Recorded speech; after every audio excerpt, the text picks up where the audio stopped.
Hello guys, আমরা এখন বেলেডাঙ্গা বাজার থেকে টাকা তুলে চলে আসলাম, কিন্তু আমার বইয়ের হঠাৎ মন খারাপের কারণ বুঝতে পারলাম।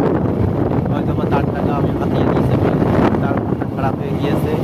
সে চাইলো এই টাকা দিয়ে অনেক অনেক মেকআপ কিনবে, কিন্তু সে মেকআপ কিনতে পারেনি। এই জন্যে সে রাগ করে মুখটা বার করে আছে। দেখেন এর আগের ভিডিওয়ে কি সুন্দর খুলেছিল মুখটা, কিন্তু এখন দেখেন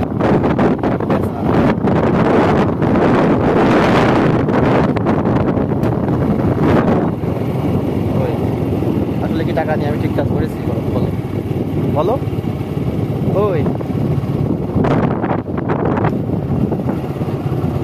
বলো, কথা বলো। ওই কি তুমি কি জানে কিনলে? হ্যাঁ বলো, কি জন্য কিনলে?